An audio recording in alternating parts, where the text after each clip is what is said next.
Hello and welcome to Back at Camp, Mojave County's only outdoor television show. I'm your host, Captain Don Martin, and on today's show we have a couple of very special guests. We have the Ballards, David and Peggy, who are naturalists, photographers, and hunters. And they're going to show us and tell us about some of their fantastic hunting and photographic experiences that they've had in Mojave County. Going to be a great show. Don't go away. We'll be right back after a word from our sponsor.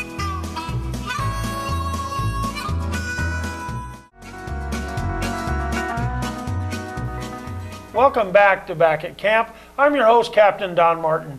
On today's show, I have two very special guests. Two of the nicest people you'd ever want to meet, and they live right here in Kingman, Arizona. I want to welcome to my show, Peggy Ballard and Dave. Oh. Folks, welcome to the show. Hey, I know you guys have been around Kingman a long time, and you know, you've been hunting, and you've been involved in photography, and just out there looking. How long have you guys been doing this, Dave? Little over 30 years. So you guys have been together for about, she didn't look like she's 30 years old. Yeah, we've been together that long, yes. Okay, and you were a hunter from the get-go. Yes. Uh-huh. And then when you and Peggy got together, Peggy, you kind of picked it up. I camped for years while the kids were little, and then I got into hunting. Okay, so how long have you actually been hunting?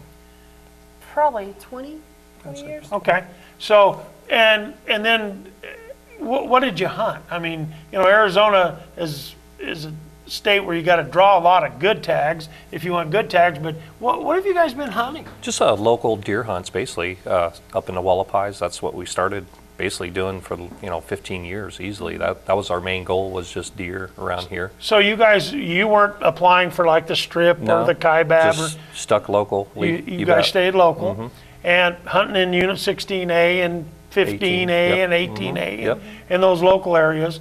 And now, when you started off, were you bow hunting or were you rifle hunting? Rifle hunting, yeah. So, and then over the years, I think you've kind of morphed into more bow hunting than anything? More opportunity, and it seems like we get more chances to get out in better weather with the archery equipment, and actually that's what we're favoring now, is the archery hunts. So you guys are primarily archery hunting at this point in your lives. Mm-hmm. Yep. Now, you've hunted just about everything I think that you can hunt around here. What are some of the things that you've hunted and actually been successful on? I would say probably the deer and the predator calling. Pretty much anything we kind of get our hands on, we seem to do pretty good together. So you've taken deer, taken javelina, taken elk. Yeah. He killed a big elk here a few years ago, and we're going to show him a picture of that. You guys have been very successful on javelina on archery hunts. You do a lot of predator calling. Now, do you mouth call or do you use electronics? Electronic call is a lot better, because I think I know a lot of people use the hand calls, but it seems like when the predators come in, they look right at you.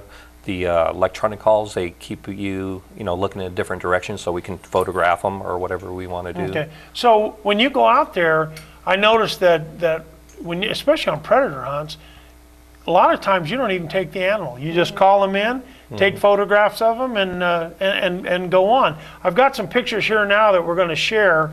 We got a picture of a beautiful gray fox, and it looks like he's right up on top of you there. And that was a predator that you called in. You took his picture, and there's another picture of a beautiful fox standing on a rock. Like I say, beautiful gray fox. Fox seem to be real receptive to calling. You bet. And they'll come right on in, and you get to see a lot of different things. Now, what other kind of predators have you called in? We've called in javelina, bobcats, what else? Coyotes, pretty much name it. So you've been successful in calling bobcats. You bet. Oh yeah. Because bobcats are kind of an interesting predator in that they're generally pretty stealthy and take a little while to come in. Yeah, you bet. It usually takes about a half an hour for them to come in, and usually a lot of times they'll be in the area without you even seeing them. All of a sudden you look over and then you'll see them. They just kind of show up. Yeah. So done a little predator hunting, and like I said, a lot of photography. Like I say, a lot of people don't understand that, you know, we can go out there in the wild with our cameras and take pictures of wildlife, and we don't have to take them. I mean, we do hunt, and hunting is legitimate. It's a legitimate outdoor recreational sport, and it's something that we all like to do. But we do like to take pictures of wildlife with the cameras, and you guys have been pretty adept at that. I've got some pictures I want to show now of you guys, of a beautiful mule deer buck in velvet. I think he's a 3-point there. 3x4. And a beautiful, non-typical, if you will, antelope standing out on a flat with huge prongs. And we got some bighorn sheep. Got a picture of a big ram and a young ewe underneath him. I understand that on that particular sequence, you guys actually, this was the time when those rams were in the rut, and this ram was pretty active on the day that you saw him. Yeah, Peggy did the photographing on that one. We were allowed to get pretty close because of just, they weren't leery of us at all. Yeah, probably because he's in the rut, and you know, his mind was on other things besides people around him. Now we have a picture of a couple of mule deer bucks standing up on some rocks. They're in velvet, and beautiful picture right there. You wouldn't even think there'd be deer be able to stand on the side of those hills as steep as that particular shot is right there. Then you got another picture of a nice mule deer buck kind of looking over his shoulder, and that you guys have taken. And javelina, I noticed you got a lot of nice javelina pictures. You got the javelina feeding. You got javelina just standing there looking, which, you know, a beautiful, awesome pictures of javelina. Now, you guys, you've taken javelina in the past with bows. You've also taken with a rifle. We have a picture of Peggy when she had a little longer hair, I think. And she's got a beautiful javelina that you guys took, and looks like she's using a Remington AR. That was my first javelina. It was. Where did you guys get this pig? Up in 16A last year. Okay, so you actually got him in 2014? Yes. Okay, and how did you glass him up, or did you call him? How'd you get him? He came in with a call. So we called and a fox came in. That was the last day of the hunt, right before the sun was ready to set. I almost gave up, saw a fox come in, I was done, and then Dave mentioned, here comes pig. How many pigs came in? 3 or 4 at least, Yeah, I think down a trail. And there was actually quite a few in there. When she shot, they scattered. They It was just a blew big out. hard, yeah. Yeah. It was like 10 to 15 pigs in there. And that's an AR-15? Yes. 223? Yep. How far away were you? 10 feet. That was a little further than that. It wasn't far though. You probably didn't go far. It's a big pig too. I mean, a really nice pig. Great picture. It was at night. You could tell you had to use some lighting there, but a great picture of Peggy holding that AR, and just a good deal there. Then we've also got pictures from this year. You guys, boy, 2015 has been really, really good to you guys. You started off on January 1st, I think, Dave, you guys went out. We had a foot of snow in the country, and you know, it was just, you know, wasn't easy. I didn't think we were going to get out. It actually, we couldn't get up there. They didn't open the road until about noon. So we sat there for 2 hours on the truck, over 2 hours, waiting to get up in there. And as soon as they let the road up, we shot up there and did our hiking and got on top of them. And so we got a nice picture of you sitting here in the snow with a beautiful javelina, and like I say, with a snowy landscape with a prickly pear cactus right there, something that probably people back east would go, what in the world are they doing? You got prickly pear and you got Spanish dagger in there, and here's a great picture of you with a javelina. How far away did you It was take that? under 20 yards, actually, when I came on them. Okay, so that's just one of the this year that you were involved in. Now, Peggy, you had an interesting experience on your hunt. You 2 days later. 2 days later, That was 3 days. and you guys, Three. and you were in a different unit. Yes. Okay, and you guys again, still lots of snow. January 3rd, still lots of snow. Yep. Parked the truck. He walked up one side of the hills, 50 feet from the truck, said, there they are, and we went and stalked them. How far away were you when we took that? He was coming toward me, and it was probably about 10 feet from that one. Oh, wow. Now, did you guys call them or just watching them? We watched them, yeah. You just watched, made a spot and Follow stalk? the footprints in the snow. Wow, tracking javelina in the snow. The little gray ghost of the desert. Pretty awesome. That's awesome. Now, you also, after you guys got your pigs, you also had the opportunity, you have over-the-counter deer tags. And you guys went out, and Peggy, you got successful. Yep, last Saturday, yeah. That's Yep, on Saturday. We've seen a lot of bucks, and we stalked a lot. We just couldn't get close to any of them. Mm-hmm. And then this one we were following a larger buck with a herd of does, and then he came trotting in. I asked Dave how far away he was. He said about 50 yards, so I said I'm going to try. And I just got him. 50 yards with a bow. Wow. And that's a really nice four-corner, probably 2.5-year-old buck maybe. And you guys got him within 30 miles of Kingman. You bet. Yep. Wow. And from the picture, folks, you can see she made a perfect shot right behind the shoulder. And she's got her pink bow right there. What kind of bow are you shooting? This is an Athens Revolution. It was made for the Just for Does group that I pro staff with. They have the Revolution and the does on it. Oh, wow. And it's got Michelle Wales' name on it. Michelle and Scotty Wales are the owners of Just for Does. They Okay. do scent-free products, and they had this doe, the bow made for us. Wow. So now, real briefly, before we take a commercial break, tell me about that Just for Does outfit. JustForDoes.com is a website you can go to order scent-free products.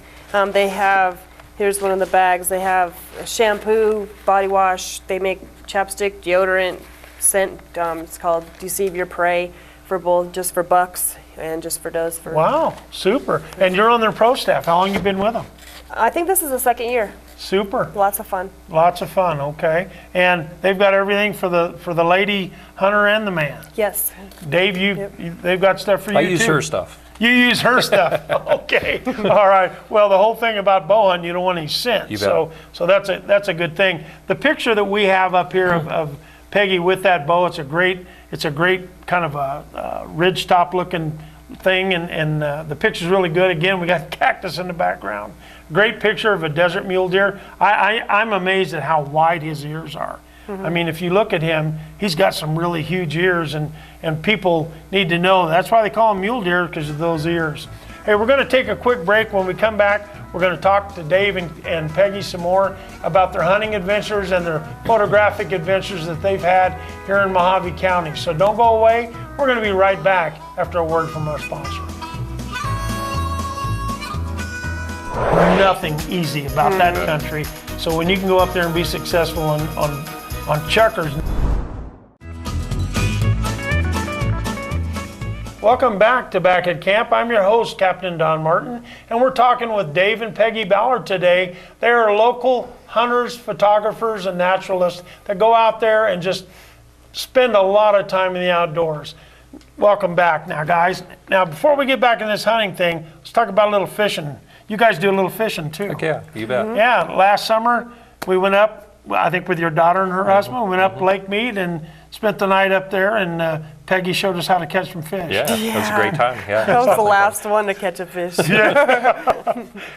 But we had a good time. I think we caught 80 fish that night. So that's something you guys like to do besides hunt and photograph. You take pictures and you go fishing. You bet. So we got a picture of them with the fish that they caught on that particular trip, and we had a great time. It was a lot of fun, and it was something. I think when your daughter, when she caught The big catfish? she caught that catfish that weighed something like, it was like 7.5 pounds, I think, if I remember right. It was huge. It was a big catfish. I think it was the second biggest catfish we caught all summer. Yeah. So Fun that was a times. great fish. You bet. Now, I want to go back and talk about some of the exploits here of Peggy. We got a photograph up here of Peggy with a beautiful, beautiful, I call it a chocolate. And Cinnamon chocolate, maybe? Cinnamon chocolate bear. Tell me about this bear story. This hunt, we've been watching a water hole for a few days, and so we took pictures. Deer would come down, elk came down, every other animal except the bear. And then we were packing up, getting ready to go back to camp. Hunt was over, and we had smelled something that was dead in the woods all day long. And he said, well, he's packing up. He said, go check it out, see what's over there. And I was kind of a little leery to go see what it was. But I walked off toward the woods, and I saw something moving around in there, and sure enough, it was my first bear that be I'd darned. seen. So, Was this a boar? no, it was a female. It was Big sow. female sow? Okay. And what was she doing over there? She was chewing on a dead elk. It was a So dead there elk. had been a dead elk in there, and that's what she was feeding on. Yep. Wow. And what did you do with her? We have a rug. You made a rug out of her? She's beautiful. I mean, the photograph that you can see, it's beautiful. What kind of rifle did you use on her? That was a Remington Browning Bar 270. 270? Okay. Yeah, Dave heard me shoot and didn't know what I was shooting at, and then saw me do a happy dance and Happy dance. So something in the woods. Then he knew. Okay, now let's talk about some of your photography. Dave, you were telling me that, you almost enjoy more out there being in the outdoors and taking pictures than you even hunt but you really are hunting when you're there. You bet. This is a non-consumptive use and take. Now we got a really nice picture here of some antelope bedded, a really nice buck, and there's a little fawn right behind him, and then a doe, and then I think another yearling behind him. So where did you take that picture? That was actually an ash fork, and it seems like anymore now we just we don't even the kids are all gone now, so we get up in the morning and we just jump in the truck and throw our gear in and go, and we just take pictures if nothing else, and it seems like we find more critters and find new areas just photographing now, and it helps us out during the hunting season too, big time. Sure.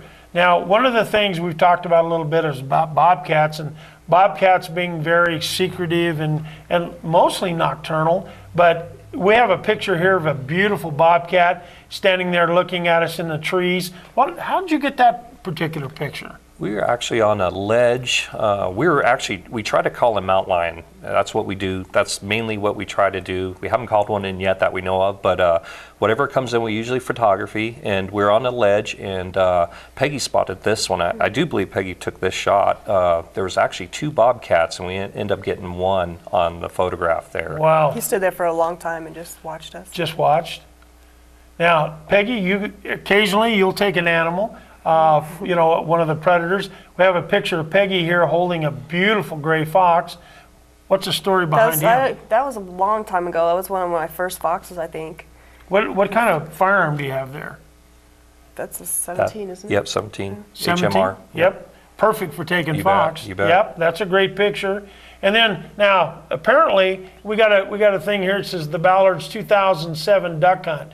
What in the world did you do there? That's, I've seen a lot of photographs and people were taking them locally, and figured we'd just try it, and that was the first year we tried it, and we were pretty successful on it. And where did you guys hunt these birds? 18A.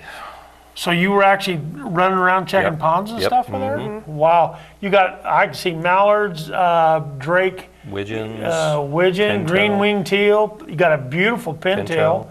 Well, you guys had a successful hunt that time, didn't you? You bet. We had to buy a book so we knew what breed all these were. Is that right? Have you guys had any success finding geese? Yes. So you've taken geese too? Yep. We got a banded goose. Did you really? Yep. We ended up at the pond with other people came up driving up behind us, and we said, hey, we have competition now. But we got together and said, okay, we're going to do this together. We'll split whatever we get. We just said we want the banded one because was a week before we was taking pictures of the geese and saw that one. We didn't know it had a band until we got home and we're looking at pictures. But we went back then next week or so and saw the banded one was still there. So we told them that's the one we want. You can have all the rest. Oh boy! We want that one. Wow. Now, when you guys are out in the field, do you both carry cameras? Yes. Okay, because we got pictures here. Like we have a picture. I think that's Peggy. That's Peggy sitting there looking at a bull elk and between 2 trees. We're actually predator calling for bear there, and we're calling an elk with the predator call. We call in I think that year we called in like 5 bulls with the predator call. With a predator call. Wow, that's amazing. That is absolutely amazing. Now we got another picture here of Peggy and 4 gray fox and a little snow in the background. So this is, now what do you guys normally do with your foxes? We were actually selling them to the local trappers here that year. So we were harvesting everything that came in. Right. Anymore now, we just basically take pictures of it. Right, And, right. yeah. Well, the fur, when these predators, I mean, they are used in the fur business, in the garment business, gray fox are beautiful animals, and they have great fur. So that's a great picture of Peggy with those four fox. We got a picture here now of a beautiful bear looking around a tree right there. What's the story on him? We were checking cameras. Actually, we just finished checking a camera, and we saw our first bear on our camera up in Unit 8. And we were just driving through the dirt roads and saw a doe, and she didn't even know we were there. She had her attention on something up the hill, and I just made a comment, what if she's watching a bear? Oh. And just happened to be the bear sitting at the top of the hill. We don't know if he was coming in for water that was down the road or watching the doe, but got out of the truck and just started taking pictures. Oh, wow. That's a great picture. You guys got some turkeys. Hunted turkeys That was before. my first and only turkey. That's your first and only turkey? Where'd you get him? Up in Unit 8. That's another Unit 8 bird? Okay. And you guys got some great pictures. Here's a picture of a bird, and you can see the red on the wattle. A great picture. There's another turkey in the background. You can just barely make them out. But so you guys get pictures of all kinds of wildlife out there. And that's really exciting. Now, Dave, we got a picture of a Cow's whitetail buck that's in velvet, and your bow's right there. What's the story on him? I think that was a couple years ago, and we got a couple of favorite spots that we like to go to, and of course I think that was pretty close to opening weekend, and I think we were about to pack up, and I said we'd stay till noon, and actually that deer came over by Peggy's blind, and she missed it, and it came right over to my blind, and I took it. Yeah. Wow. I knew it was doomed when I walked toward him. He got away from you, but not away from Dave. That's awesome. Now, we got another picture of Peggy. You're holding a really nice bobcat. What's the story on that one? That was my first bobcat. We were up on a hill, actually a pretty steep hill. We were sitting at the top of the steep hill, and all of a sudden, looking straight down, Dave got my attention. Looking right up at us was the bobcat peeking through the shrubs right at us. So it looks like you got the 17. Yeah. That's an awesome cartridge. I like that gun. It doesn't Yes. kick, and it does its job. Doesn't tear up stuff too you can't bad. even see where you hit it. Now now you guys have started taking a lot of pictures in the Black Mountains of rams and of sheep, and we got a picture here of a really beautiful ram. He's got a mountain behind him, and he's all. Was this ram by himself, or? Yes, he was. Actually, we were hunting chucker that day, and we were sitting there waiting, and this ram came up and just sat there and posed for us for at least 40 minutes. And actually, after that one left, a nice mule deer buck came up in velvet and sat there and posed for us again. This is in the Black Mountains. Yes. Now you mentioned something. You said you were hunting chuckers. Yes. In the Black Mountains. Yes. A lot of people don't know that. Well, they will now, won't they? It's surprising. Now, Peggy, we got a picture of you with a beautiful, beautiful Cow's whitetail. What's the story on him? Big 3-point. That one we were Lots of mass. Yeah, he's a nice deer. We were sitting for a while, and Dave got tired of waiting, so he went off hiking to see what he could find. And while he was gone, this one and another buck came in, and I made a quick judgment, real quick, make sure it wasn't mule deer, because I just had the cow's tag. Sure. So I went ahead and took that one, and Dave heard the shot and came running, and he said, "I hope it's a mule deer." I was like, "Oh, no, I hope it's not a mule deer." And Right. luckily, it wasn't. He was a beautiful buck. Oh, it is. It is a great buck. Now, Dave, you were talking about chuckers in the Black Mountains. I have a picture here. You sitting against a rock wall, and there's 5 chuckers right there. That's a Black Mountain. That's a hard hunt right there. That was a good day. Yeah, that was a good day. Yeah. Well, anybody that's ever been in the Black Mountains knows tough, there's yeah. nothing easy about that country. So when you can go up there and be successful on chuckers, nonetheless, that's very awesome. Dave, now we got another picture of a bobcat kind of draped over, posing on a limb with your rifle, and you're right behind him. That's a giant bobcat. You bet. And you say that's the biggest tom that I got so far. Yeah. And how did you get him? Did you call him? Actually, in? we were calling in. I was actually calling for mountain lion, and we were letting everything, walk in, take pictures, and walk out. And as soon as I seen that, I think it was within 15 minutes of the call, I seen the white in the brush and noticed it was a bobcat, and I was just going to take a photograph of it, but I noticed how big it was, so I went ahead and harvested him. Oh, that's a great cat. Now we've got some pictures of a big wide antelope and a doe kind of in behind him. I noticed you guys get a lot of pictures of antelope. Yeah. And they, antelope are so majestic, but they're not easy to photograph because they're not, they don't stick around. They don't stick around when they see people around, whether you got a camera, a bow, a rifle, or whatever. So that's a great buck, big wide flare at the top. Really, really nice buck. There's a really nice picture right there of some bighorn sheep. Looks like there to be 3 rams, but this big wide flaring ram's up on top. That's a ram in probably 2 years will be just an absolute monster ram right there. So I was going to say, we both carry cameras, and it seems like if I can't get the shot, Peggy always does, vice versa. It always works out pretty good for us. Right. Now we have another picture of what I call a awesome ram band.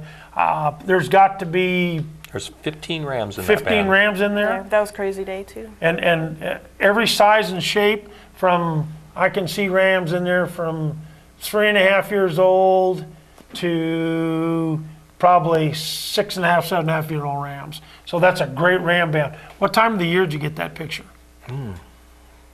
Peg? I don't remember. Was this last summer? It was late summer. Late summer? Believe. Okay, Yes. before they started in the rut.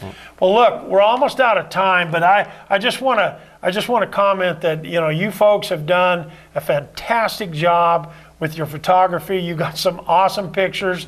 I want to thank you so much for coming down, Thanks, sharing your adventures thank with you, us. Don. And like I say, stay in the field out there, keep taking pictures, You bet. and keep after them, and we'll have you back on the show Sounds another good. time. Sounds good. Folks, that's all we have time for today on Back at Camp. I do want to thank the Ballards, Dave and Peggy, for coming down and sharing their time and pictures with us. So until next week, this is your host, Captain Don Martin, saying keep your fishing line fresh, keep your firearms oiled. We'll see you next week back at camp.